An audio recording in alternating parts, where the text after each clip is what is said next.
Une autre rumeur que j'entends ici ces derniers jours, les femmes disent que quand elles utilisent les méthodes modernes, elles deviennent froides. Les froideurs physiques et la froideur de ne pas vouloir leur mari. Mais nous savons la composante de ces hormones et ne peuvent pas provoquer cela. Ce sont des mensonges ou des impressions.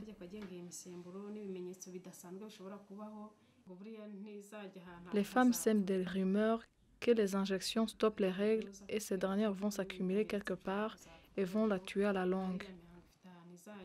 C'est faux. Simplement, les sécrétions des règles ne se font pas et ne vont nulle part. On leur explique cela. Mais il y a ceux qui comprennent mal et vont l'expliquer aux autres de travers.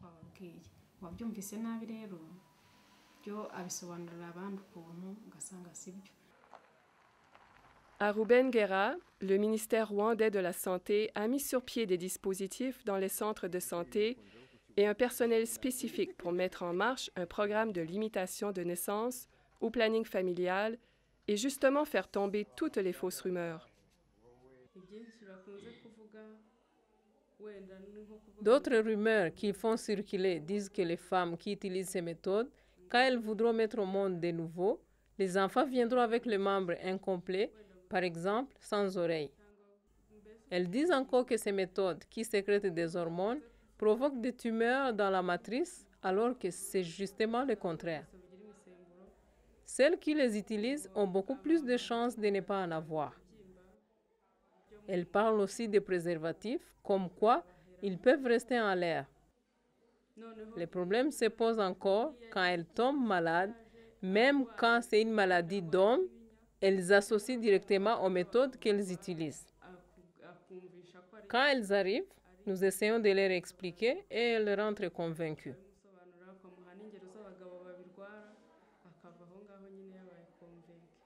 Nous utilisons des pilules.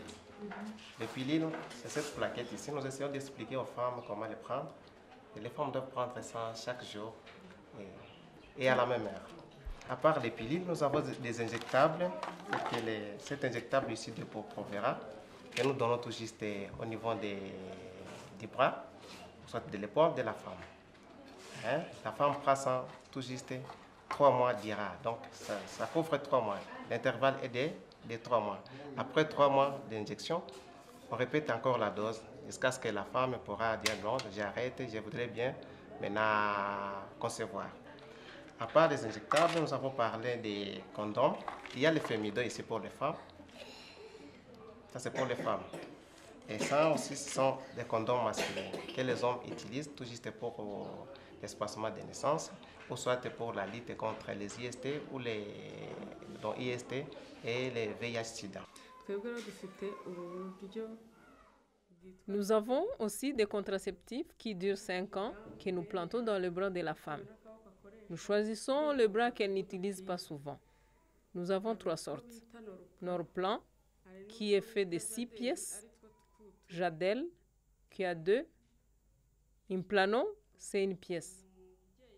Tous les 3 durent 5 ans. Une autre méthode que nous utilisons qui ne sécrète pas d'hormones, c'est le collier. La femme doit être d'accord avec son mari, car celui-ci doit s'abstenir pendant quelques jours ou utiliser le préservatif. La femme qui utilise le collier doit avoir un cycle régulier, c'est-à-dire de 26 à 32 jours. À part ça, nous insérons aussi des stérilets ou les dispositifs intra-utérins. Là, ce sont les médecins gynécologues qui insèrent ça, mais après que notre service puisse sensibiliser la femme et adopter une ou telle autre méthode. Même si les programmes sont lancés depuis plusieurs années, cela demande du temps pour que les gens viennent et s'y intéressent.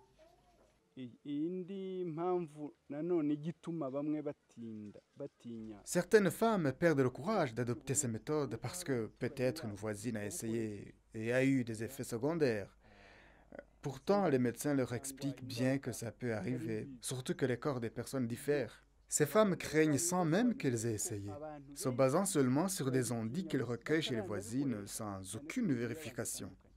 Elles s'abstiennent en disant qu'elles ne veulent pas que ce qui est arrivé à une voisine ne leur arrive à leur tour.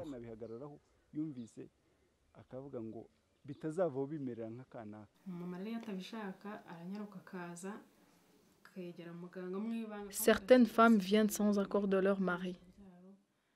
Elles viennent et s'adressent au médecin en secret. Nous les aidons et nous gardons le secret. Quand les maris découvrent et que les mésententes viennent en famille, nous leur rendons une visite de counseling.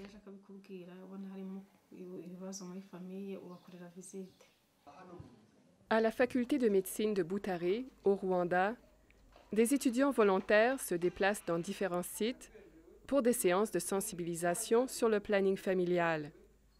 Ce n'est pas toujours facile.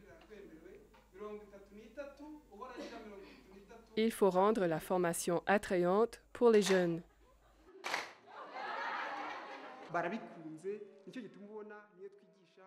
Ils sont contents quand nous les instruisons au sujet des relations sexuelles sans risque. S'ils se mettent à rire, c'est signe qu'ils ont compris. Lors des séances d'apprentissage, nous utilisons plusieurs méthodes.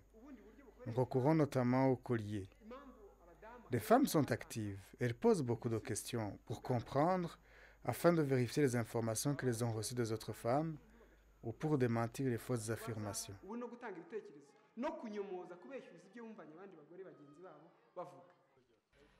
L'Église chrétienne, mère de la civilisation moderne de l'Afrique, est-elle réellement un obstacle pour le changement de comportement face au planning familial de ses fidèles?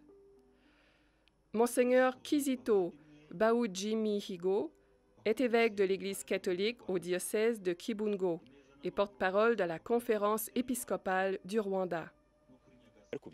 Il faut bien comprendre que l'Église catholique, à la base de la parole de Dieu, n'exhorte pas les gens à faire des enfants n'importe comment, comme des serpents. Ça n'a rien à voir avec le programme que Dieu a pour les hommes. Il ne faut pas s'en servir pour prétexter là où est écrit dans la Bible d'avoir beaucoup d'enfants et remplir la terre. Bien sûr, nous devons mettre au monde, tout en nous rappelant que nous devons aussi diriger la terre. Quand nous mettons au monde et que nous ne sommes plus capables de trouver sur cette terre ce qu'il faut pour avoir le bien-être, nous ne suivons plus alors le programme de Dieu.